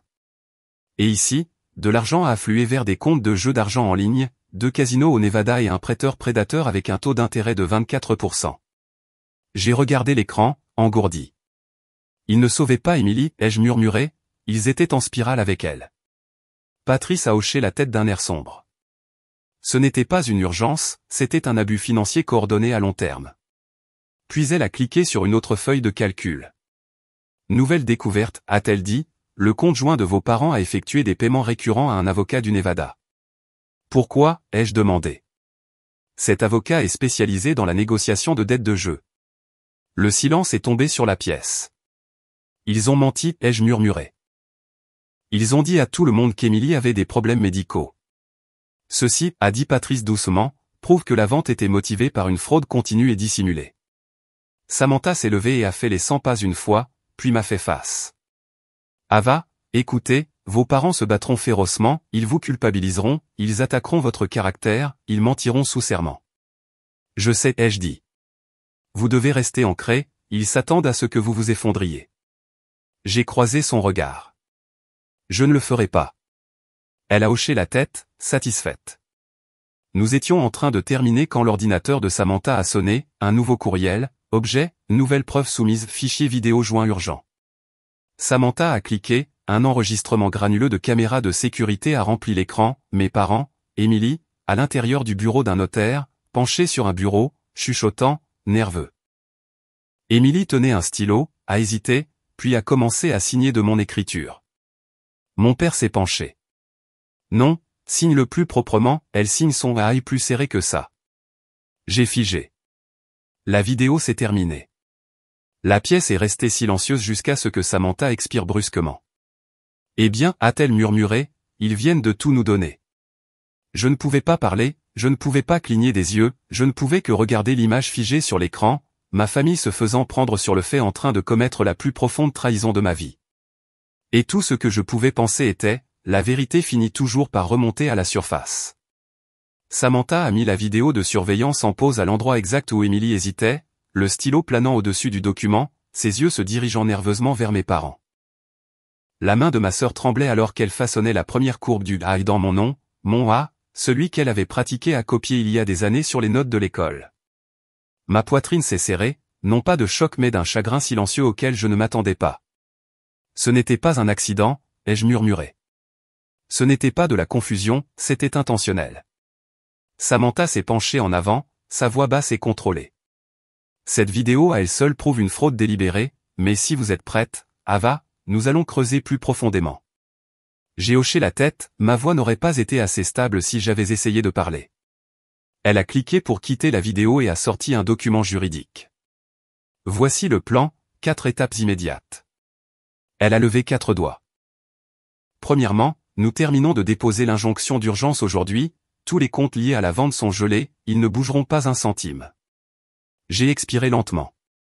Deuxièmement, nous soumettons la vidéo comme preuve de contrefaçon intentionnelle. Troisièmement, nous assignons l'agent immobilier, Olivia Marks. Quatrièmement, nous assignons vos parents et Émilie à une divulgation financière obligatoire. J'ai cligné des yeux. Divulgation financière, ce qui signifie tous les comptes, a dit Samantha, même ceux qu'ils vous ont cachés. Un étrange soulagement m'a envahi. Je voulais que toute la vérité soit exposée, même si cela brisait l'illusion de famille qu'il me restait. Un coup a résonné dans le couloir. Samantha a jeté un coup d'œil à la porte. Ça devrait être Olivia. Olivia Marx est entrée avec son avocat à ses côtés, serrant un dossier qui semblait trop lourd pour quelqu'un d'aussi petit. Elle s'est assise, les mains tremblantes. Je ne savais pas, dit-elle doucement, je jure que je ne savais pas que c'était une fraude. Le ton de Samantha est resté uniforme. Dites-nous ce que vous savez. Olivia a avalé sa salive. Vos parents étaient intenses, ils ont insisté sur une vente précipitée, ils ont dit que vous n'étiez pas disponible. Ils m'ont dit que vous étiez émotionnellement instable et facilement dépassé. Elle a hésité. Votre mère a dit, nous ne voulons pas qu'Ava soit impliquée, elle ne fera que rendre les choses plus difficiles. Cela m'a frappé comme un objet contondant. Olivia a pris une inspiration tremblante et a fait glisser un courriel imprimé sur la table. C'est celui-ci qui m'a fait me manifester. Samantha l'a ramassé, les yeux plissés. Je me suis penché plus près. Objet, explication de l'urgence de Thomas Coleman, Ava ne comprend pas comment gérer les actifs importants, nous devons liquider sa propriété avant que les choses n'empirent. Notre fiducie familiale nous donne le contrôle total. Des mensonges, tous des mensonges, ma voix est sortie faible. Ils ont vraiment dit ça? Olivia a hoché la tête. Je témoignerai de tout. Nous l'avons remerciée, et elle est partie, semblant plus légère, comme si le fait de remettre ce dossier avait enlevé un poids de son âme. Quelques instants plus tard, Patrice est entré avec un dossier assez épais pour assommer quelqu'un. Elle l'a posé avec un bruit sourd. Accrochez-vous. Samantha a croisé les bras. Écoutons ça. Patrice a ouvert le dossier. Vos parents et votre sœur maintiennent 3 comptes cachés. Le premier a reçu de petits retraits de votre compte pendant 18 mois, toujours en dessous de $300 pour éviter d'être détecté. Ma mâchoire s'est serrée. Le deuxième est lié à une plateforme de jeux d'argent en ligne qu'Emily utilise fréquemment. J'ai fermé les yeux. Et le troisième, a continué Patrice, est étiqueté au fonds d'urgence familiale, mais les seuls dépôts jamais effectués dessus étaient les vôtres. J'ai senti quelque chose se briser en moi. Alors il me vidait de mon argent bien avant le Penthouse. Un abus financier systématique, a dit Patrice doucement. Puis elle a projeté une feuille de calcul sur l'écran. Voici le vrai motif. Près de $70 000 dus à des applications de jeux d'argent, $20 000 dus à un prêteur prédateur, des dettes passées de l'année dernière qui ont forcé mes parents à hypothéquer leur maison, une possible saisie à venir. Patrice m'a regardé. La vente de votre Penthouse n'était pas du désespoir, c'était leur plan final. J'ai murmuré, ils étaient prêts à me ruiner pour la sauver. La vérité s'est installée dans la pièce comme de la fumée. Je suis sorti sur le balcon de Samantha pour respirer. Le vent mordait froid contre mes joues, et en bas, la ville continuait de bouger, sans aucun indice que ma vie était en train de s'effondrer. J'ai pensé à chaque fois que j'avais fait un pas en avant, aidé, combler les lacunes qu'ils avaient créées, et à chaque fois qu'ils récompensaient le chaos d'Emily tout en rejetant ma stabilité. Ce n'était pas une trahison unique, c'était un modèle qu'ils avaient passé des années à perfectionner. Quand je suis rentré, je me suis senti plus stable. Terminons. Samantha a commencé à me préparer pour l'audience. Vos parents utiliseront l'émotion comme une arme, attendez-vous à des pleurs, des blâmes, des affirmations que vous détruisez la famille. Je ne répondrai pas, ai-je dit. Bien, tenez-vous en aux faits, la vérité n'a pas besoin de théâtre. Avant que nous puissions continuer, la porte du bureau s'est ouverte à nouveau. 2 personnes sont entrées, Daniel et Megan, les acheteurs potentiels de mon Penthouse. Ils avaient l'air désolés, hésitants. Désolé de débarquer comme ça, a dit Daniel, posant un dossier sur la table, mais nous voulons aider. À l'intérieur du dossier se trouvaient des messages vocaux de ma mère exigeant des signatures urgentes, des textos de mon père insistant sur des réunions à minuit, et des notes de leur avocat avertissant que la vente semblait inhabituellement précipitée. Nous n'étions pas sûrs de qui croire, a dit Megan doucement, mais maintenant c'est évident. Leur offre de témoigner a donné à notre cas quelque chose de puissant, la crédibilité de victime neutre de la fraude. Juste au moment où je pensais que la journée ne pouvait pas être plus lourde, l'ordinateur portable de Samantha a sonné, elle a ouvert un nouveau document, puis ses sourcils se sont arqués. C'est la déclaration du notaire. Nous nous sommes penchés. Il a admis qu'il n'avait pas vérifié ma carte d'identité, il a permis à mes parents de se porter garant pour moi, il a permis à Emily de signer pendant qu'il détournait le regard, il a cru à leur affirmation que j'avais tout approuvé, et maintenant, réalisant la vérité, il voulait coopérer. C'est catastrophique pour eux, a dit Samantha, mettant à jour le tableau de preuves massives sur le mur. contrefaçon, fraude, abus financiers, violation de la fiducie, procuration, témoin, motif. J'ai regardé le tableau, submergé. C'est tout ce qu'ils m'ont fait. Non, a dit Samantha doucement mais fermement, c'est tout ce que nous prouverons. J'ai hoché la tête, sentant le poids mais aussi la force de cela. J'étais en train de ramasser mon sac quand mon téléphone a sonné, numéro inconnu. J'ai ouvert le message. Arrête ça, Ava, tu vas le regretter. Puis un autre, pense à l'héritage, pense à la famille. Je n'arrêtais pas de rejouer chaque étape qui m'avait amené ici, du moment où j'étais sorti de cette voiture de location et que j'avais vu mes affaires sur le trottoir, aux faux documents, aux menaces d'Émilie, au venin de mes parents déguisés en justice. Mais au moment où je me suis tenu devant la porte d'entrée de mes parents, je me suis senti étrangement calme, pas engourdi, pas en colère, juste prête. J'ai frappé une fois. La porte s'est ouverte si vite qu'elle a heurté le mur derrière elle. Mon père était là, la mâchoire serrée, le visage rouge, comme s'il avait arpenté la maison en m'attendant. Entre, a-t-il claqué. Je suis entré. La maison avait l'air la même que jamais, des meubles confortables, des murs au ton chaud, des photos de famille encadrées partout, une maison normale, une maison aimante, un mensonge enveloppé dans des cloisons sèches et de la moquette. Ma mère est apparue de la cuisine, son expression glaciale. Nous devons parler. Émilie était assise sur le canapé, les bras croisés, agissant comme si elle était la victime de tout cela. Je suis resté près de l'entrée, refusant de m'avancer dans leur espace. De quoi voulez-vous parler, ai-je demandé. Mon père a claqué la porte derrière moi. Qu'est-ce que tu crois faire? Déposer des plaintes, des avocats, geler des comptes? As-tu la moindre idée du nombre de problèmes que tu causes? J'ai croisé son regard uniformément. Tout ce que je fais, c'est défaire ce que vous avez fait. D'abord, ma mère s'est approchée, baissant la voix comme si elle était la raisonnable. Ava, ma chérie, tu fais une énorme erreur, tu exagères les choses. Vous avez vendu mon pantouse, ai-je dit, vous avez vidé mon compte bancaire, vous avez falsifié ma signature. Quelle partie pensez-vous que j'exagère? Émilie a gémi dramatiquement. La voilà qui recommence. Ma mère l'a fusillé du regard, ça n'aide pas. Je les ai ignorés tous les deux et j'ai regardé directement mes parents. Vous vouliez parler? Alors parlez. Mon père a croisé les bras. Tu vas abandonner toute affaire sur laquelle cet avocat travaille. Non, ai-je dit. Tu n'as pas le choix, a-t-il rétorqué. Si, ai-je dit calmement, si, je l'ai. Ma mère a soufflé. Ava, c'est ta famille, tu ne tournes pas le dos à ta famille quand elle est en difficulté. J'ai incliné la tête. Mais vous m'avez tourné le dos. Ce n'est pas la même chose, a-t-elle claqué. Pourquoi pas? Parce que nous sommes tes parents. Ah, voilà, la justification sacrée et incontestée de chaque limite franchie, de chaque voyage de culpabilité lancé, de chaque manipulation déguisée en amour. Vous pensez qu'être mes parents vous donne la propriété de ma vie, ai-je dit. Ce n'est pas le cas. Émilie a lâché un rire aigu. Mon Dieu, tu es tellement dramatique. À ce moment-là, quelque chose en moi s'est installé, pas de la colère mais de la certitude. Je me suis tourné vers elle. Émilie, regarde-moi. Elle a levé les yeux au ciel mais l'a fait. Tu m'as volé.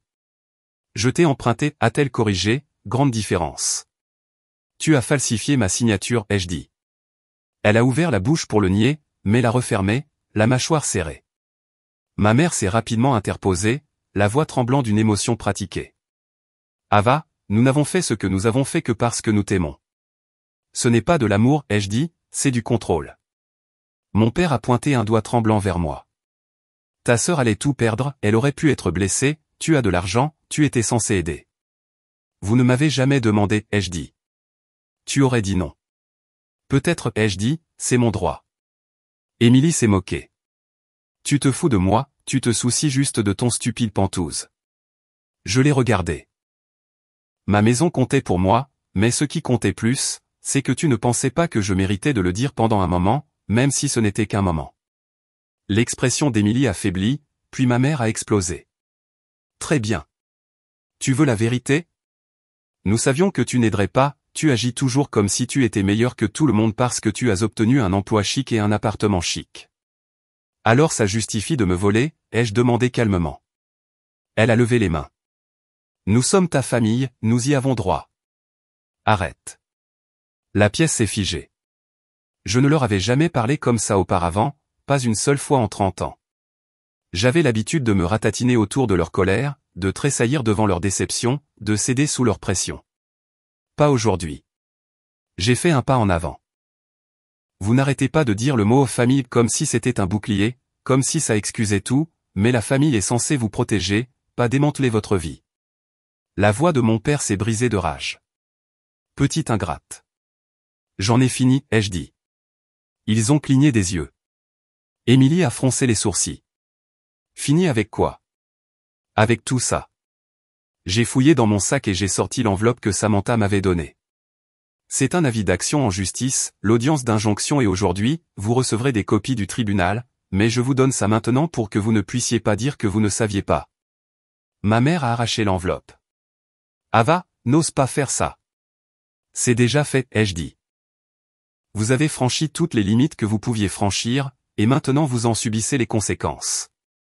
Tu vas nous ruiner, a-t-elle crié. Non, ai-je dit, vous vous êtes ruiné vous-même. Émilie s'est levée soudainement. Tu vas sérieusement aller jusqu'au bout, à cause d'un appartement? Non, ai-je dit, à cause de la trahison. Mon père a fait un pas vers moi. Si tu franchis cette porte. Je m'en vais, ai-je dit. Tu n'es plus la bienvenue. Les mots ont rebondi dans la pièce comme un objet lancé. J'ai respiré une fois, puis une autre.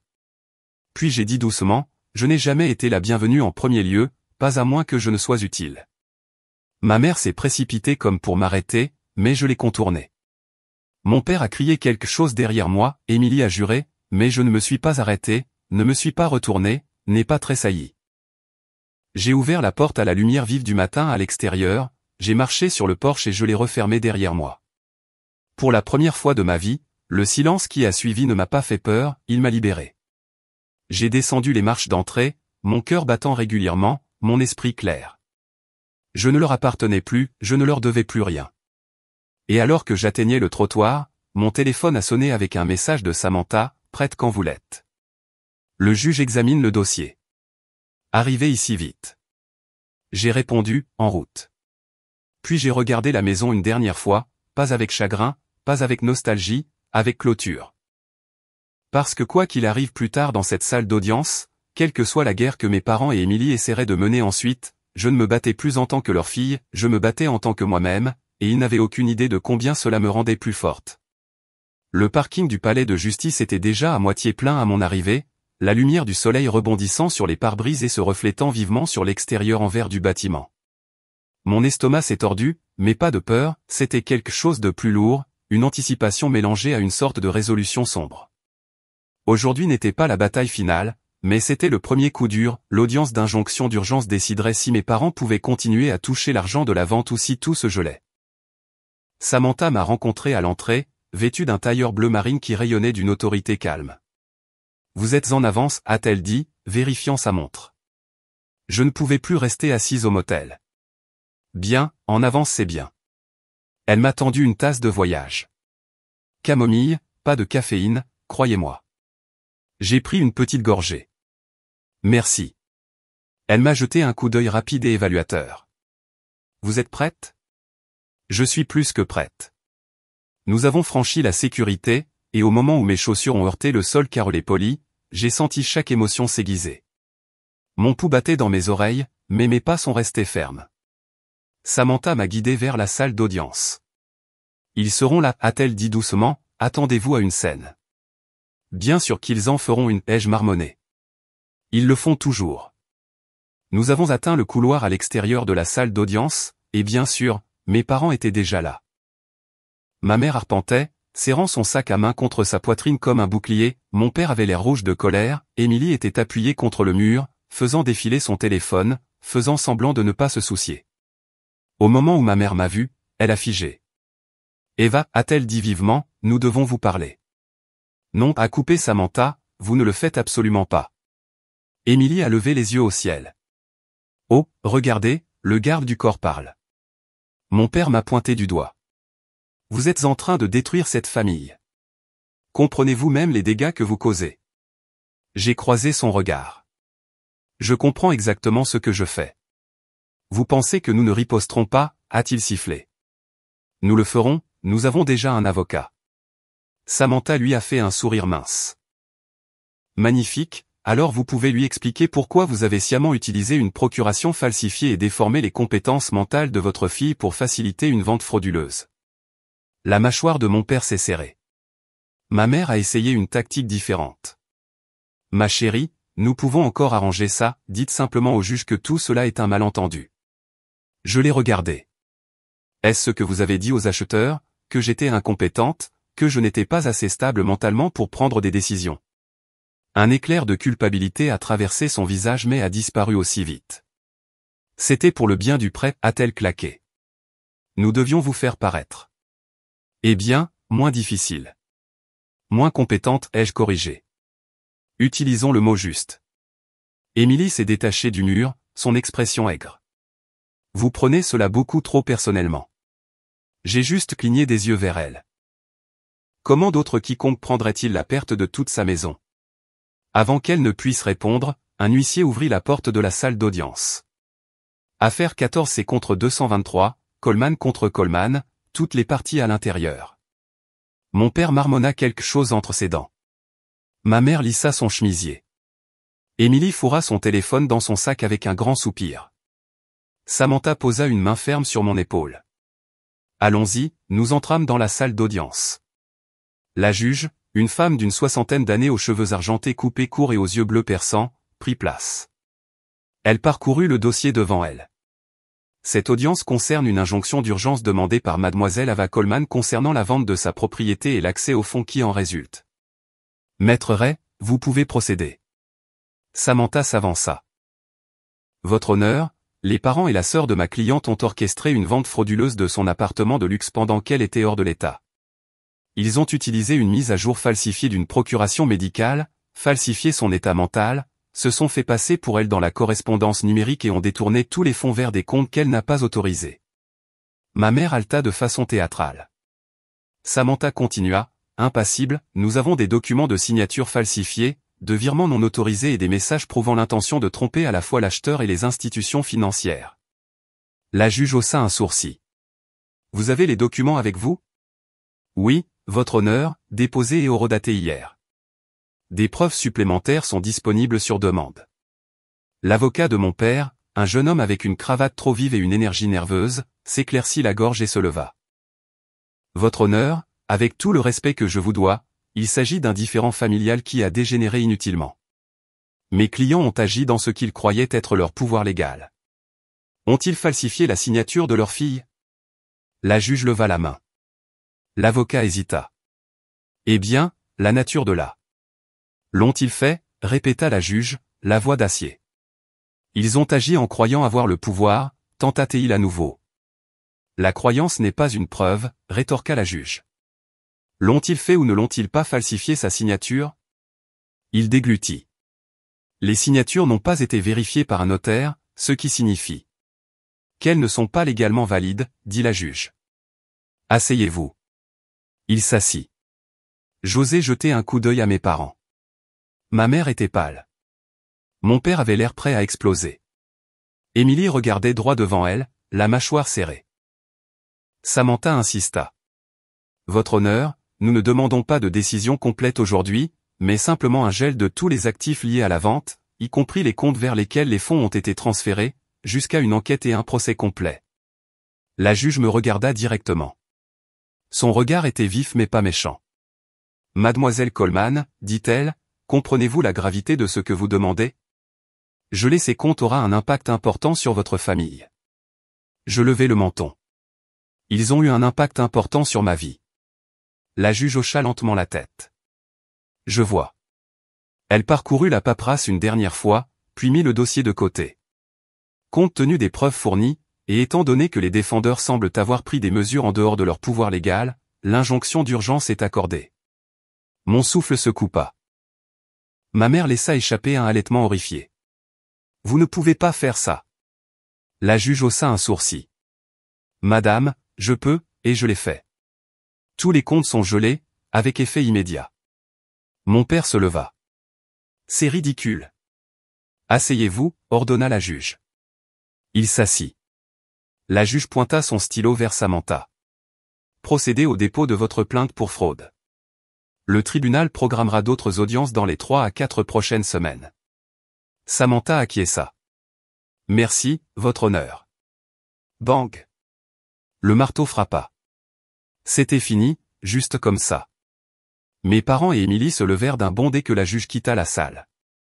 Ma mère se précipita vers moi. Comment as-tu pu faire ça? Nous avions besoin de cet argent. Moi aussi, dis-je doucement. Il venait de ma maison, de mon travail, de ma vie. Vous avez tout ruiné. Elle cria, non, j'ai dit, j'ai arrêté la ruine. Émilie la bouscula. Tu crois que ça te donne l'air forte? Tu as l'air mesquine, égoïste. Je rencontrai son regard noir. Et tu as l'air coupable. Son visage se tordit. Tu vas le regretter. Peut-être, dis-je, mais au moins, je le regretterai un jour chez moi. Mon père pointa un doigt tremblant vers moi. Nous allons te combattre. Je me rapprochai. Je sais, dis-je, mais je me bats enfin. Samantha me poussa doucement vers la sortie. Allons-y, Ava. Nous sortîmes de la salle d'audience, laissant leurs cris résonner derrière nous. Dehors, la lumière du soleil était différente, plus brillante, plus propre en quelque sorte. Pour la première fois depuis Hawaï, je sentis quelque chose qui ressemblait à une victoire éclore dans ma poitrine, pas la guerre, mais la première victoire, et cela avait le goût de la justice. Les 6 semaines précédant le procès ressemblèrent à une vie sur une corde raide, en équilibre entre progrès et pression, clarté et effondrement. Chaque jour était une nouvelle goutte de carburant sur le feu, de nouvelles preuves, de nouvelles déclarations, de nouveaux documents financiers qui me tordaient l'estomac, de nouveaux messages de ma famille qui oscillaient sauvagement entre culpabilité, menaces et fausse inquiétude. Mais à la semaine 6, je ne tressaillais plus à leur nom sur mon téléphone. Je ne ressentais plus l'instinct de m'excuser. Je ne me sentais plus responsable de les réparer. Au moment où la date du procès arriva, quelque chose à l'intérieur de moi semblait avoir été creusé et reconstruit, plus net, plus froid, mais étrangement plus léger. Ce qu'ils avaient détruit avait été remplacé par de l'acier. Le matin du procès, le ciel était bas avec des nuages gris, comme si l'univers essayait de correspondre à l'ambiance. Samantha vint me chercher elle-même. Elle conduisit en silence, non pas parce qu'elle n'avait rien à dire, mais parce qu'elle savait que j'avais besoin d'espace pour respirer. « Ça va ?» demanda-t-elle finalement lorsque nous arrivâmes sur le parking du palais de justice. « Je crois, dis-je. » Elle m'étudia un instant. « Bien. Tu es plus calme maintenant. Tu tremblais lors de l'audience d'injonction. » C'était de la colère, dis-je. Ceci est de la détermination. Elle sourit faiblement. Utilise ça à l'intérieur du palais de justice. Tout me semblait plus net, les sons, les couleurs, les voix, le bruissement des papiers, le clic des talons, l'écho du marteau du juge provenant d'une autre salle d'audience. Je sentais l'odeur du café et du désinfectant. J'entendais mon propre rythme cardiaque, régulier mais lourd. Nous arrivâmes devant les portes de la salle d'audience. Ils seront là dans quelques secondes, dit Samantha. Souviens-toi, ne réagis pas, laisse-les se démasquer. Et puis les portes derrière nous s'ouvrirent en claquant. Mes parents entrèrent en premier, vêtus comme des saints en deuil, avec des couleurs douces et une solennité affectée. Émilie traînait derrière, les yeux bouffis, le visage tiré, mais pas à cause du remords, à cause de la panique. Dès que ma mère me vit, les larmes montèrent instantanément, comme si c'était prévu. « Oh, Ava » murmura-t-elle avec emphase, « comment as-tu pu nous traîner ici comme des criminels ?» Samantha s'interposa entre nous. « Ne parlez pas à ma cliente. » Émilie ricana, « Tu as vraiment engagé un avocat pour te cacher derrière ?» Je répondis avant que Samantha ne puisse le faire, « J'ai engagé un avocat parce que vous avez volé ma maison. » Émilie ouvrit la bouche, mais l'huissier cria, « La séance est ouverte. » Nous entrâmes dans la salle d'audience. La juge, plus âgée, la main ferme, l'expression illisible, prit place. Affaire 22 FR 984, Coleman contre Coleman, début de l'audience complète pour fraude. Mes paumes devinrent froides. C'était ça. Les déclarations liminaires passèrent comme un éclair. Samantha exposa notre cas calmement, méthodiquement, avec une précision chirurgicale. Lorsqu'elle parla de la signature falsifiée, les gens dans la salle d'audience murmurèrent. Lorsqu'elle révéla que mes parents avaient fabriqué de faux emails affirmant que j'étais mentalement inapte, j'entendis quelqu'un halter. L'avocat de ma famille, maître Brighton, se leva ensuite. Sa confiance n'était qu'en surface. Votre honneur, commença-t-il, il ne s'agit pas de fraude, mais d'un malentendu, d'une affaire familiale grossièrement exagérée par une fille mécontente. Ma mâchoire se serra, mais Samantha toucha légèrement mon bras, un rappel silencieux, pas de réaction. Brighton continua, les parents ont agi avec amour, désespoir. Ils protégeaient la plus jeune fille dans un moment de crise. Ils n'avaient pas l'intention de faire du mal. La juge haussa un sourcil. Ont-ils falsifié sa signature? Brighton déglutit. Il croyait. Ce n'est pas ce que j'ai demandé, dit sèchement la juge. L'ont-ils falsifié? Son silence était une réponse suffisante. Appelez votre premier témoin, dit la juge, et juste comme ça, le procès commença. Samantha m'appela en premier. Marcher vers la barre des témoins me semblait marcher dans du ciment. Je posai ma main sur la Bible, jurai de dire la vérité, m'assis, fis face à la salle d'audience. Mademoiselle Coleman, dit Samantha, racontez au tribunal ce qui s'est passé le jour de votre retour d'Hawaï. Oh, Ava, murmura-t-elle avec emphase, comment as-tu pu nous traîner ici comme des criminels? Samantha s'interposa entre nous. Ne parlez pas à ma cliente. Émilie ricana, tu as vraiment engagé un avocat pour te cacher derrière? Je répondis avant que Samantha ne puisse le faire, j'ai engagé un avocat parce que vous avez volé ma maison. Émilie ouvrit la bouche, mais l'huissier cria, la séance est ouverte. Nous entrâmes dans la salle d'audience. La juge, plus âgée, la main ferme, l'expression illisible, prit place. Affaire 22 FR 984, Coleman contre Coleman. Votre honneur, l'appartement de luxe n'a jamais été légalement le leur pour être vendu. Quand Samantha eut fini, elle me fit un petit signe de tête. Votre témoin. Brighton s'approcha. Mademoiselle Coleman, dit-il doucement, il est clair que vous êtes émue, mais n'est-il pas vrai que vos parents vous ont toujours soutenu? Non, dis-je, c'est moi qui les ai soutenus. Il cligna des yeux. Pourtant, vous êtes parti pour Hawaï pendant la crise de votre sœur. N'est-ce pas irresponsable? Non, dis-je, parce que je n'étais au courant de rien. Ils m'ont tout caché. Il s'approcha. Vous êtes en colère que Claudet. Serait-il possible que vous ne vous souveniez tout simplement pas avoir signé la procuration mise à jour? Non, dis-je fermement, parce que je ne l'ai pas signée. Il sourit avec suffisance. Mais la mémoire est imparfaite. Ma mémoire est excellente, coupai-je. Ce qui est imparfait, c'est leur honnêteté. Des chuchotements se répandirent dans la salle d'audience. La juge ne me réprimanda pas, vint ensuite l'expert en criminalistique. Il expliqua chaque tremblement, chaque courbe anormale dans la signature falsifiée. Il montra des images agrandies au jury. Il témoigna avec certitude. Sans aucun doute, dit-il, la signature a été tracée. Ce n'est pas l'écriture du témoin. Ensuite, Samantha appela un analyste financier, qui fit visiter la salle d'audience à travers chaque dollar prélevé, chaque prêt remboursé avec mon argent, chaque virement trompeur. Vint ensuite le coup émotionnel, des captures d'écran de textos où mes parents me traitaient de fragile, d'instable, d'incapable. Les expressions du jury passèrent de la neutralité au dégoût. Enfin, Samantha appela les acheteurs. Ils témoignèrent sous serment que ma mère leur avait dit, Ava est mentalement malade. La contacter pourrait lui causer de la détresse. Nous nous occupons de tout. Le visage de ma mère devint blanc.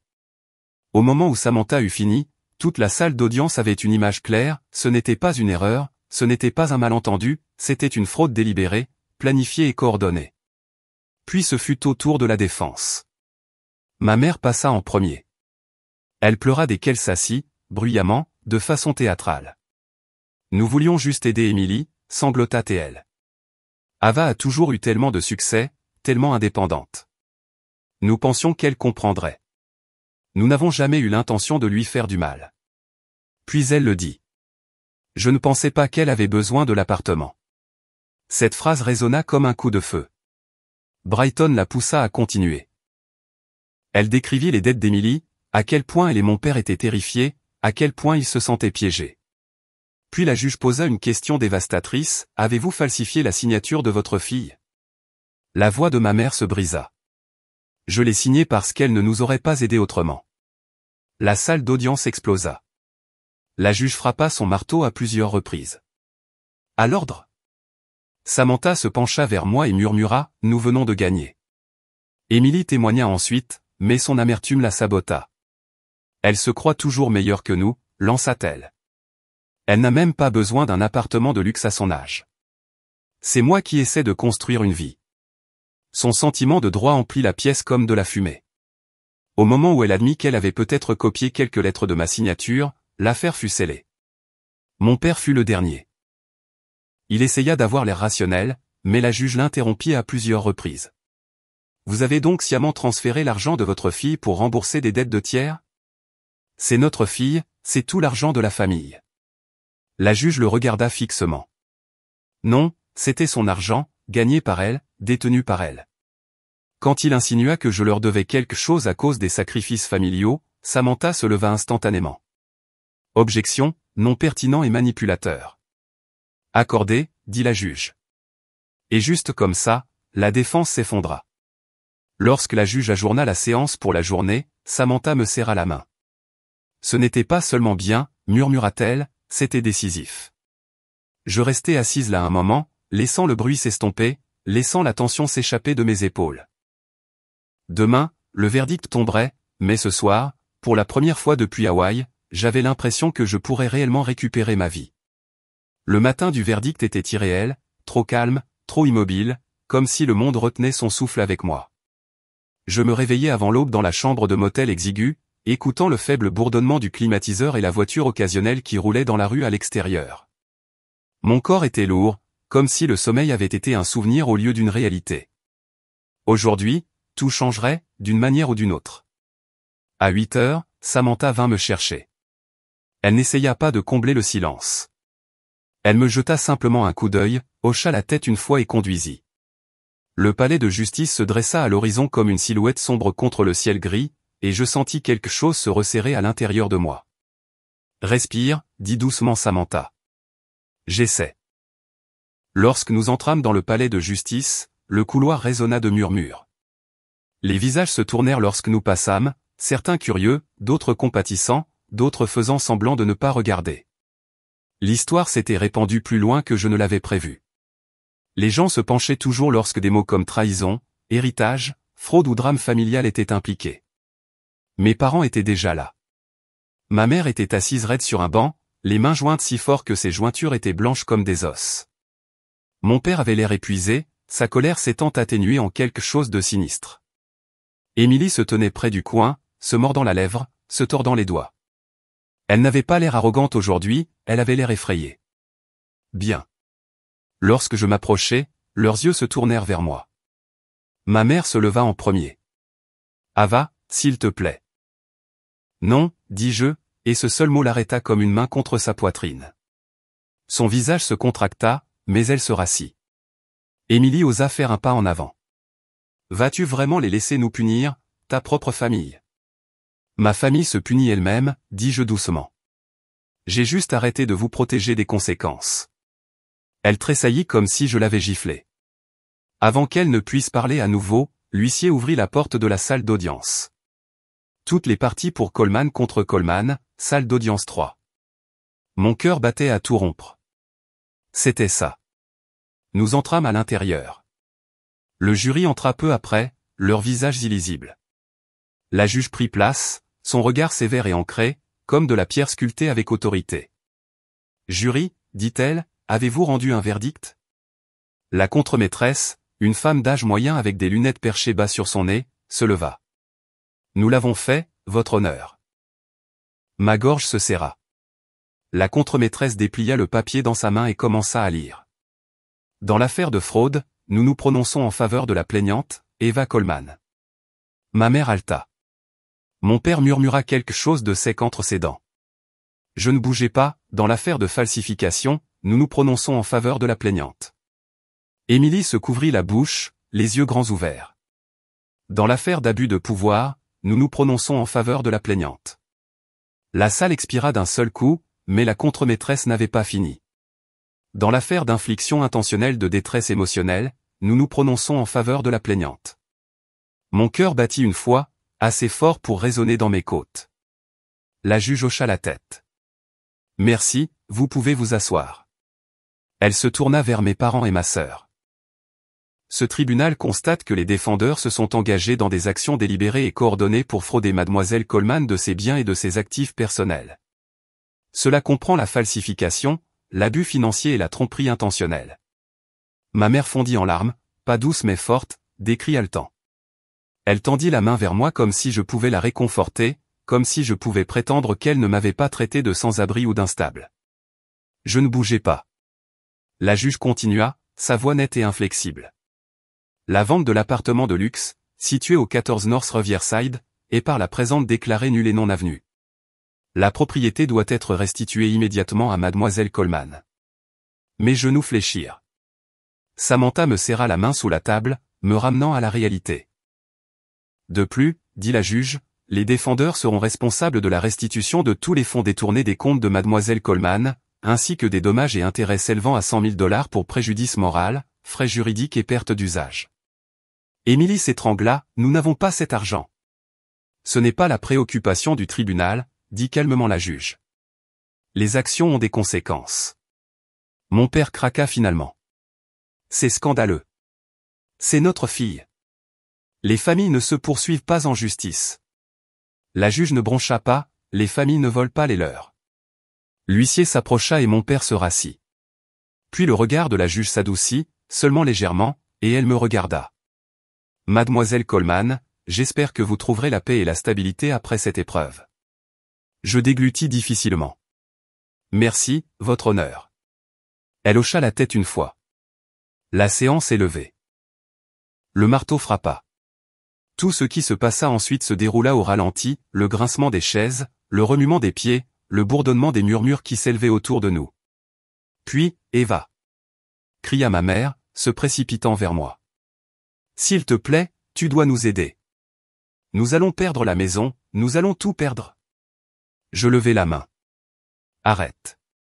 Son sanglot se brisa en plein vol. Vous avez perdu ces choses au moment où vous avez choisi de me trahir, dis-je. Ma voix ne trembla pas, vous avez fait ces choix. Vous en assumez les conséquences. Émilie attrapa mon bras. Ava, je vais aller en prison. Ils ont dit qu'ils examinaient des accusations criminelles. Ava, tu peux arrêter ça. Je libérai mon bras. Pourquoi arrêterais-je quelque chose que vous avez mérité? Elle recula comme si les mots brûlaient. Mon père parla en dernier. Sa voix était basse, amère. Tu n'es pas ma fille. Je croisai son regard. Tu as cessé d'être mon père quand tu as décidé que ma vie était à toi pour la prendre. Il détourna le regard. Pour la première fois, aucun d'eux n'avait plus rien à dire. Samantha toucha doucement mon épaule. Allons-y, nous entrâmes dans le couloir et la porte de la salle d'audience se referma derrière nous, coupant l'écho du dénouement de ma famille. Dehors, les nuages s'ouvraient, laissant le soleil se répandre sur les marches du palais de justice. L'air avait un goût différent, plus propre, en quelque sorte plus léger. Je n'arrive pas à y croire, murmurai-je. Samantha sourit. Crois-le. Tu t'es battu pour toi-même et tu as gagné. Je fermai les yeux un instant, laissant la chaleur frapper mon visage. L'appartement de luxe était de nouveau à moi, mes finances étaient en sécurité, et pour la première fois de ma vie, je n'étais plus sous leur contrôle. J'étais libre. Mais alors que nous marchions vers le parking, une vérité froide se glissa dans mon esprit, la liberté n'effaçait pas les dégâts émotionnels laissés derrière moi, et récupérer ma maison n'était que le début de la reconquête de moi-même. 2 jours après le verdict, un camion de déménagement s'arrêta devant l'immeuble de mon appartement de luxe. Le revoir me sembla surréaliste, comme si je revenais dans une vie dont j'avais été exilé. L'agent immobilier avait déjà pris des dispositions pour que les précédents acheteurs des victimes gentilles, dévastées et innocentes quittent les lieux. Les fenêtres s'étiraient sur l'horizon, la rivière scintillait sous le soleil de l'après-midi. Pendant un moment, je restais juste là, laissant le calme s'installer en moi. Je m'étais battu pour ça, j'avais saigné pour ça, je m'étais brisé pour ça, et maintenant je l'avais récupéré. Les déménageurs travaillèrent rapidement. En 2 heures, l'unité fut remplie de ce qui m'était familier, mon canapé, mes livres, le bloc de courte pointe encadré de ma grand-mère, le tapis que j'avais négocié dans un marché aux puces, La lampe en céramique que j'avais achetée après ma première grande promotion de petits morceaux de ce que j'avais été avant que tout ne se brise. Pendant qu'il travaillait, mon téléphone vibra. Rachel, l'amie de ma sœur, celle qui avait accueilli Émilie après la chute, un texto, les enfants demandent après toi. Quand peuvent-ils te rendre visite? Ma poitrine se serra, pas douloureusement, mais d'une manière qui me rappelait que la perte et l'amour existaient souvent dans le même souffle. Je répondis, le week-end prochain. J'aimerais ça. Lorsque le dernier carton fut déballé et que les déménageurs partirent, fermant la porte derrière eux, le silence emplit de nouveau l'appartement de luxe le bon genre, celui qui m'appartenait.